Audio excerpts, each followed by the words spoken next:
kita akan memberikan preview sedikit bagaimana nanti bulan September. Dan juga kan banyak mitos nih, banyak yang takut, wah kayaknya bulan September itu udah pasti merah, September ini udah pasti koreksi nih. Jadi banyak yang panik duluan nih bro. Padahal kan sebenarnya kalau kita perhatikan data ya, dari 20, let's say 20 tahun terakhir, justru yang market probability merah itu di bulan November, ya kan? Bulan September ini belum tentu, memang ada yang namanya September effect, ada yang juga waktu mirip yang lain lah, kalau January effect itu marketnya naik, September effect ini apakah akan turun? Sebenarnya jawabannya itu belum tentu, itu teman-teman. Jadi kita mesti melihat lagi bagaimana kondisi makro, bagaimana kondisi kayak Indonesia sendiri, mata uang, misalnya suku bunga, mungkin kalau Indonesia yang sekarang lagi ditunggu itu juga nanti apakah harga BBM subsidi akan naik, apa enggak. Jadi itu sebenarnya yang lebih penting. Kalau menurut lu, IHSG sendiri selama bulan Agustus ini sesuai dengan plan lu apa sedikit surprise, bro? Ya, jadi Glenn, kalau yang ngomong kayak September merah itu sebenarnya hoax apa enggak? Karena kalau ada lagunya itu September ceria, Glenn. Iya, iya. Oke, itu apa namanya intermezzo dikit ya, Glenn. Kalau memang dilihat ya dari data yang kita punya ya, Glenn. Ya. Selama dari tahun 97 sampai sekarang ya, sebenarnya memang yang possibility untuk paling banyak merahnya ya di September sama Oktober. Hmm. Tapi sebenarnya kalau kita bicara merah itu sama seperti merah di bulan Mei, ya memang merah. Terus di bulan apalagi Oktober merah. Terus bulan Juni merah. Nah, tapi itu kan kita ngomong statistically ya, Glenn. Nah, Ya. cuman em, apakah semua selalu jelek? Depends ya. Kalau semuanya kita ngomong, oh harga naik, harusnya kamu bilang, oh ada yang ngomong bagus, ada yang ngomong jelek. Tapi kalau kita ngomong bagus, ya karena mungkin kita punya barang. Kalau jelek, mungkin kita nggak punya barang, Glenn ya. Iya, iya, iya. Nah, terus, sorry, maksudnya kalau market lagi naik, lagi turun, terus semuanya kita punya cash, ya bagus buat kita, barang bagus. Nah, balik lagi, kalau kita lihat waktu market ini naik atau turun, kita harus bisa lihat dua sisi. Satu, chance untuk dapat barang murah. Yang kedua, chance untuk average ya, atau sebenarnya yang paling terakhir, chance kita untuk liburan mungkin ya. Nah, kembali lagi nih, Glenn. Kalau kita ngomong efeknya waktu September, waktu kemarin ya dari bulan Oktober ya, aku selalu lihat ya sebenarnya kalau bottom kita ngomong yang paling bottom biasanya kalau aku lihat ya dari data tahun 97 ya, memang yang paling bottom itu di Oktober November, Glenn. Nah, berarti kalau dari Oktober November bottom itu udah paling murah ya. Ya. Miss, semuanya kita bicara, kapan sih kita mau agresif untuk trading ya? Di bulan apa nih? Ya sebenarnya itu paling bottom. Which is kalau aku lihat ya Oktober November. Tinggal jangan lupa, kalau kita cuma lihat merahnya doang, kita nggak lihat hijaunya. Habis itu merah. Nah ini sebenarnya problem yang buat kita yang masuk di bulan Oktober. Nah sebenarnya kalau kamu lihat ya, perhatiin baik-baik ya. Aku punya apps aplikasi untuk lihat nih kira-kira paling bottom di mana, paling peak di mana.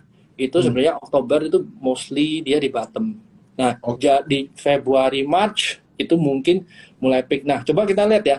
Pernah nggak ya, kita Oktober, November, apalagi buat teman-teman yang udah lama invest ya. Oktober, November, kita dapatnya waktu itu lagi running naik ya, Glenn ya.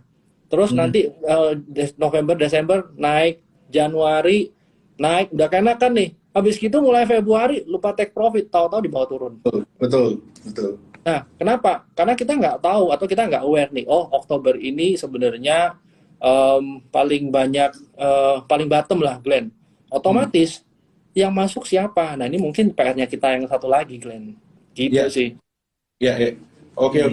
Ya, mungkin menyambung sedikit ya. Jadi kayak balik lagi teman-teman. Meskipun memang ada kemungkinan market merah, tapi bukan berarti teman-teman itu harus punya kekhawatiran yang berlebih. Karena balik lagi, sebenarnya kalau market merah tapi teman-teman kayak Hans bilang tadi, teman posisinya lagi banyak cash, justru happy kan.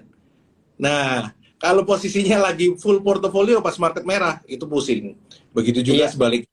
Jadi mungkin strateginya karena kita memang melihat market ini di bulan menjelang akhir-akhir Agustus ini kan udah mulai sideways ya bro ya. Kayak yang kita selalu bahas di Market Talk. Jadi kayak menjelang Agustus tanggal 9-10 pertengahan sampai sekarang itu kan mulai ranging dia di 70-60, 7.200. Jadi kan kita selalu saranin mungkin teman-teman yang penonton setia di Market Talk, kita selalu saranin ya kalau memang trading yang small mid caps, karena memang yang menarik kan kebanyakan small mid cap semua kan pada gerak. Yaitu mungkin teman-teman bisa kayak tradingnya lebih pendek-pendek misalnya. Ya, Terus betul, betul, betul, kita, betul. kita cari juga sentimen dari sektor-sektor atau emiten-emiten yang memang lagi rame. Menurut gua kayak sektor yang masih cukup menarik sampai bulan ini, sampai berarti ini kan masuk kuartal 3 ya, Q3 masih menarik itu adalah komoditas. Komoditas batu bara semuanya itu masih menarik in general, mau itu Bumi, mau itu Indika, ITMG, mau PTBA, Adaro, semuanya masih menarik secara sektornya.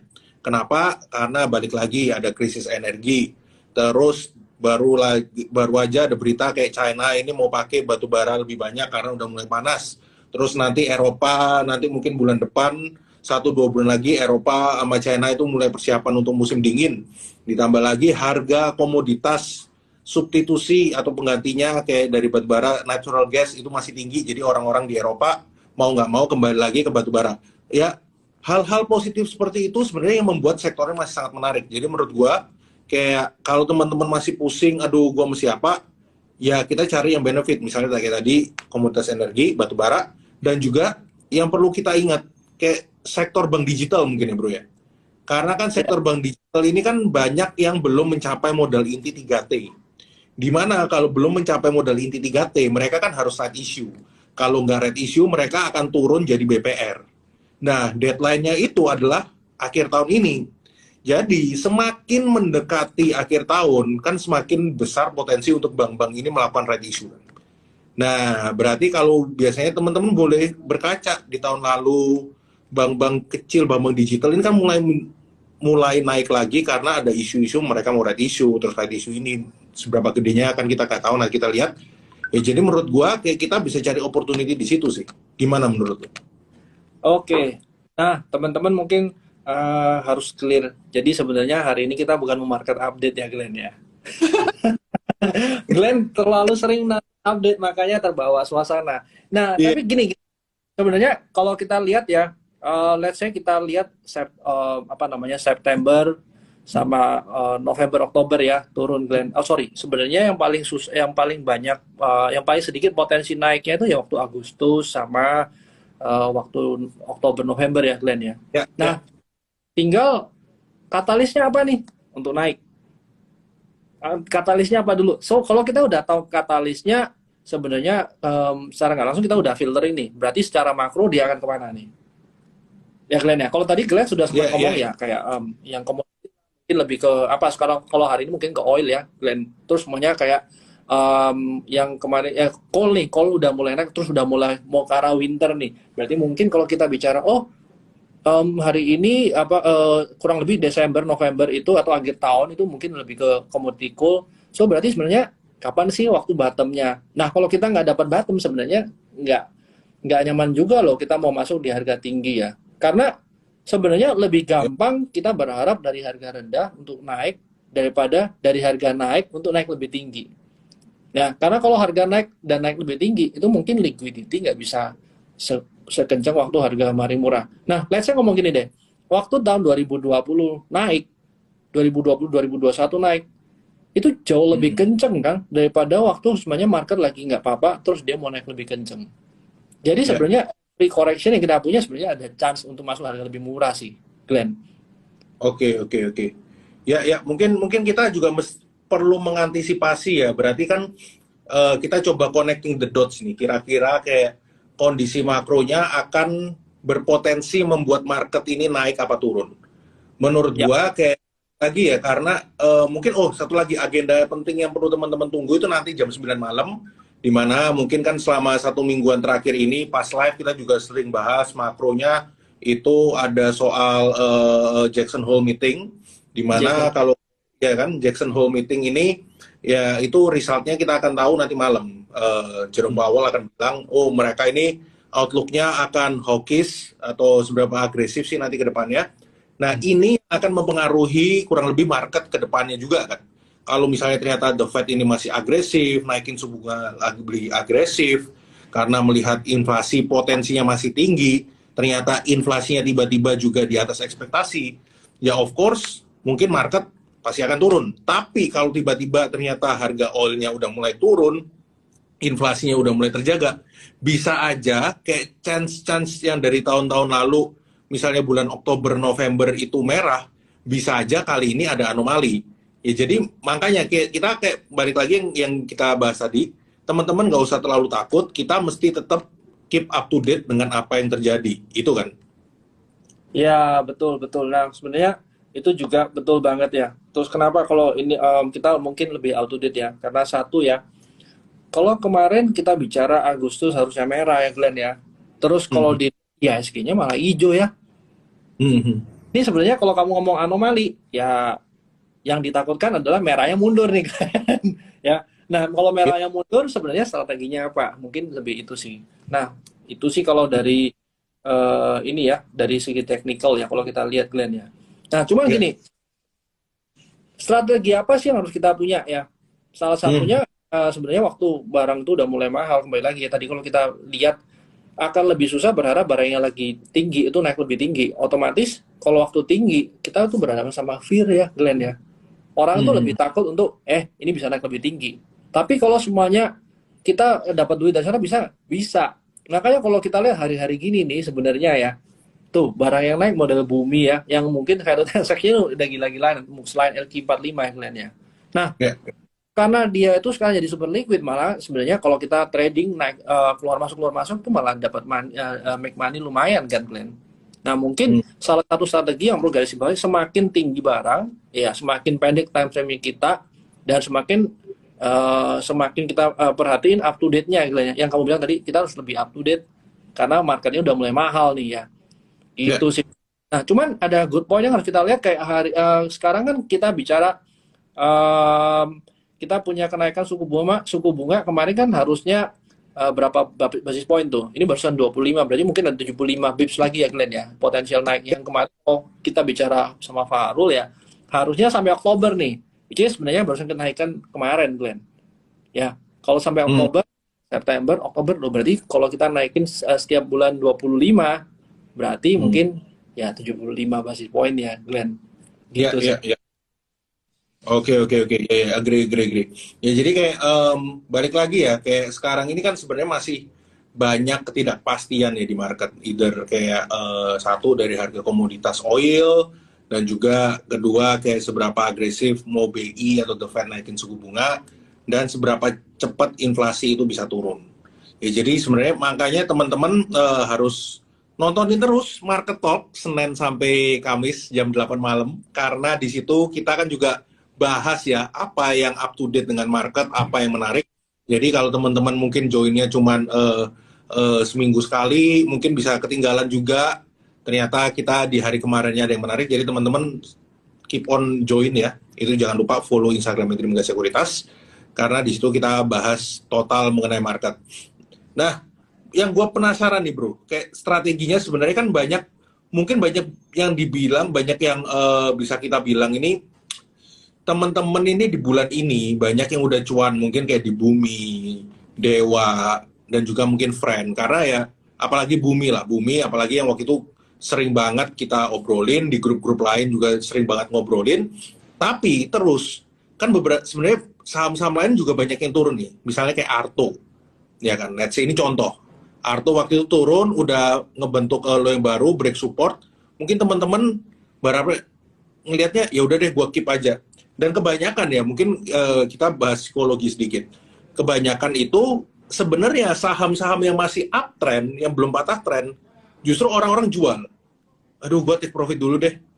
Gua akan average down atau gua akan tungguin saham-saham yang malah turun nih. Justru kan sebenarnya kebalikan, bro. Justru kalau saham-saham yang udah lu patah tren, udah kayak break support, kena stop loss, lu harusnya stop loss. Saham-saham yang masih uptrend, yang masih belum patah trend, lu harusnya kan hold. Nah, tapi balik lagi, kalau kayak marketnya ini kan tadi ada kemungkinan turun, kayak wah mungkin di bulan nanti Oktober, November ini ada pembalikan arah.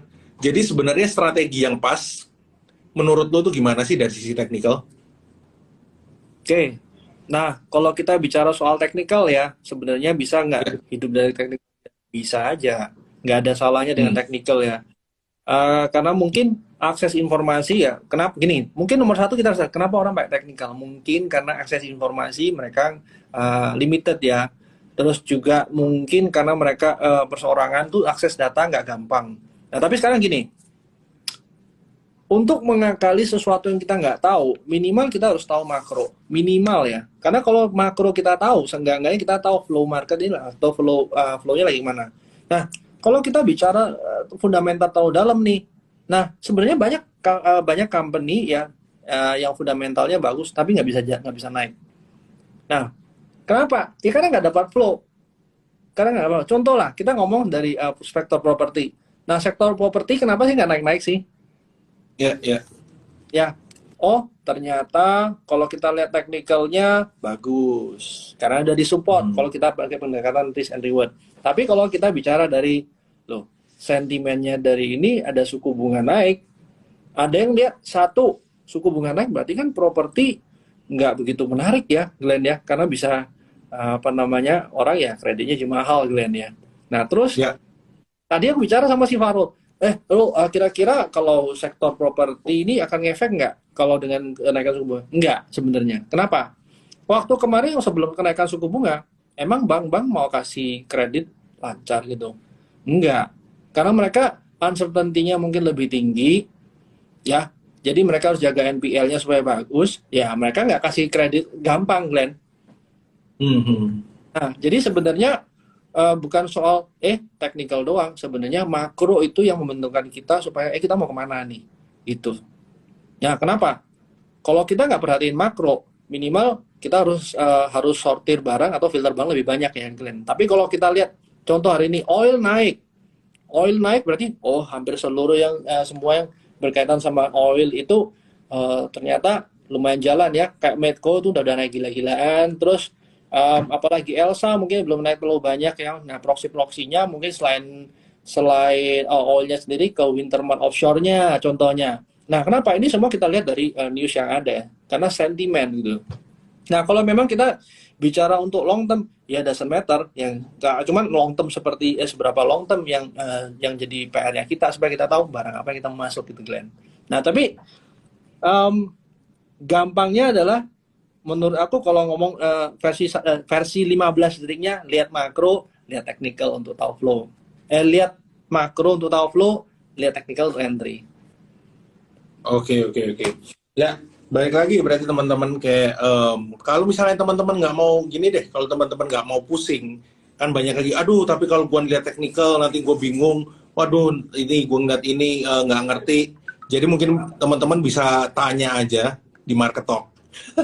Balik lagi kan itu bro, nonton Market Talk terus tanya. Nah udah, itu kalau teman-teman yang pusing ya kan kayak aduh ini apa yang mesti gue beli ya, ini teknikalnya gimana, nonton Market Talk terus tanya. Atau mungkin bisa juga biar dapat stock pick yang menarik apa, jadi nasabahnya Trimegah, terus buka aplikasi Terima, di situ ada Terima Ideas teman-teman. Nah ya memang ini sih Glenn, memang kalau untuk kita mau lebih gampang ya sebenarnya informasi itu akan lebih enak kalau dari tim research Glenn ya, karena memang ya mereka kerjanya tiap hari ya ngeliatin research ya, ngeliatin flow segala macam sih. iya benar. Nah terus ini gue baru aja nih di grup di share sama Pak Farul, ini nanti jam 5 ya teman-teman, hari Jumat tanggal 26 ini, hari ini akan ada konferensi pers mengenai tindak lanjut hasil rakor Menko Perekonomian terkait kebijakan subsidi BBM. Nah ini sebenarnya salah satu yang paling ditunggu kan. Nanti BBM ini akan naik atau tidak naik. Itu akan dibahas, ada konferensi persnya jam 5. Kita nanti coba cek ya, biasanya sih di YouTube ada yang streamingnya. Di situ teman-teman Bisa coba cek tuh teman-teman. Itu Ya, sebenarnya paling menarik, yang paling ditunggu untuk market dalam negeri ya. Terus ya di luar itu, ini ada yang nanya apa ya new insight dari Jackson Hole Meeting. Itu nanti hasilnya jam 9 malam. Itu juga salah satu indikator penting dari makroekonomi. Nanti The Fed ini seberapa agresif, apakah hawkish, potensi naikin suku bunga seperti apa, itu nanti akan dibahas jam 9 malam oleh Jerome Powell. Itu sih bro, mungkin ya kayak investor kita kali ini kan sedikit gambaran aja. Kayak ke depan, untuk bulan-bulan ke depan, teman-teman mesti mempersiapkan apa ya bro ya. ya, Glenn, tapi ada satu lagi ya, yang tadi aku Gimana? lupa. Sebenarnya selain kita memperhatikan makronya, Glenn, Hmm. kita kan lebih nyaman kalau lihat barang itu dari harga murah. Nah, berarti sebenarnya tugasnya adalah mungkin teman-teman bisa research, mungkin cycle ekonomi itu gimana, ya. Terus Ya. yang pertama, yang kedua, mungkin barang ini udah jalan, next barang apa yang belum jalan nih, atau emiten apa atau industri apa sih Glenn ya. Otomatis ya Hmm.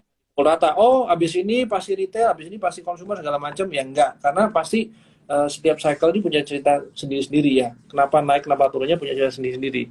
Nah, paling gampang mungkin ya, let's say kalau kita bisa ngambil contoh, oh sekarang kemarin dari 2020 2021 COVID, efeknya seperti apa? Nah, mungkin kita bisa backtrack ke belakang. Dulu waktu 2008, sektor apa sih yang membaik gitu. Tapi ceritanya mungkin kapan hari gara-gara subprime, yang kali ini kan efek dari COVID gitu kan.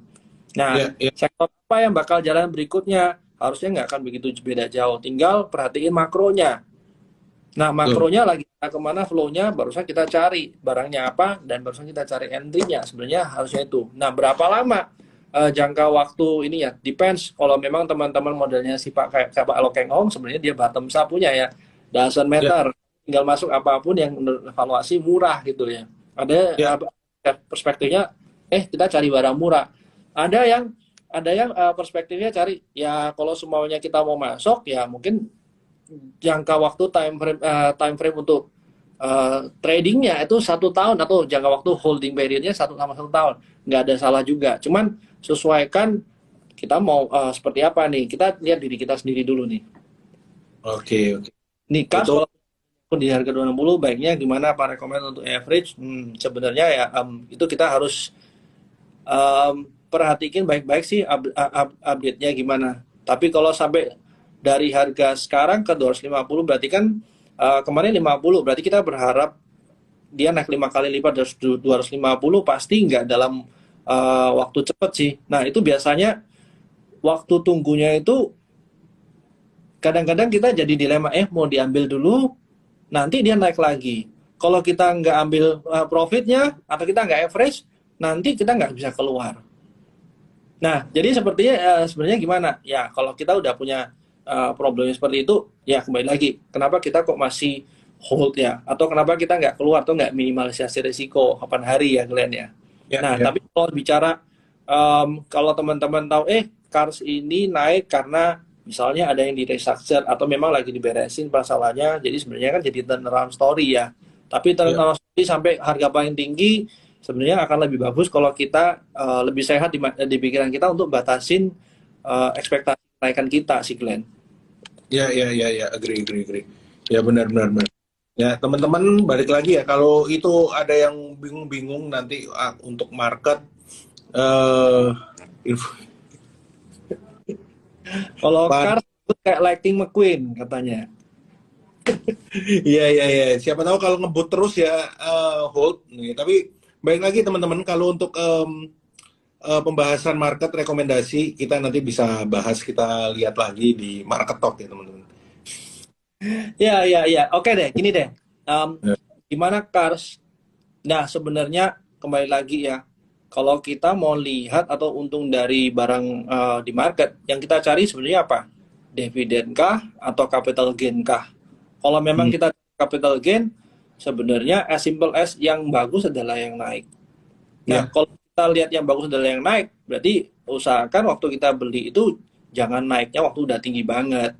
Mungkin yes, waktu bagus baru-baru itu sebenarnya kita lebih lebih safe untuk masuk, karena kita tahu rendahnya sampai berapa sih? Mungkin sampai 50 ya kalau dari kemarin. Or waktu kita masuk 60 ke 50 berapa persen sih? Nah, pendekatannya lebih gampang seperti itu. Tapi kalau bicara soal secara fundamentalnya gimana? Ya kembali lagi ya, kita harus lihat benar-benar ya. Kalau kemarin ada banyak isu ya, Glenn ya, ada Erick Thohir mau masuk sama siapa kemarin, sama Pak TP Rahmat, ya mungkin itu yang harus kita perhatiin ya. Anyway, apapun ceritanya, yang kita harus pantau adalah barangnya tetap naik ya, Glenn. Yes.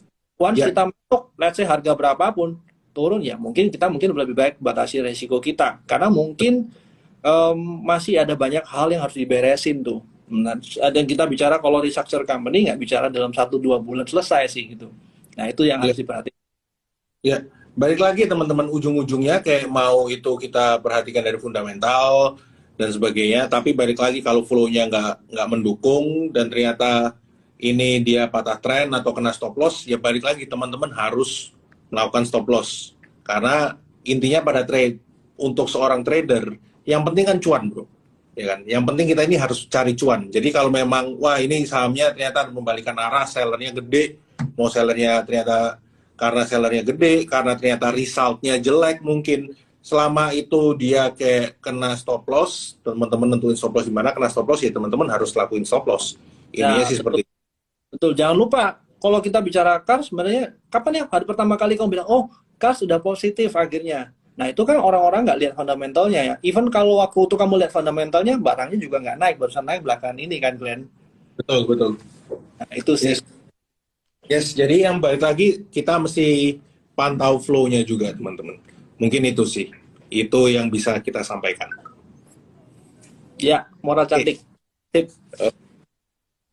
Oke, sip. Mungkin itu dulu untuk investor kita hari ini. Kan tahu lah, ini malam weekend mungkin teman-teman juga siap-siap mau nongkrong-nongkrong. Jadi kita akhiri dulu mungkin ya bro, investor. Kita nanti sambung lagi di Market Talk Senin sampai Kamis jam 8 malam. Kalau teman-teman mau dapat stock pick dan insight dan ngobrol-ngobrol bareng, ada saya, ada Hans, ada Bro Billy juga, dan teman-teman lainnya. Ya, sip. Sip. Kalau gitu, happy weekend ya. Yang mau liburan, hangout sama teman-teman, tenis mungkin ya, olahraga, silakan. Ya, enjoy weekend guys. Oke, enjoy the weekend guys. Thank you semua.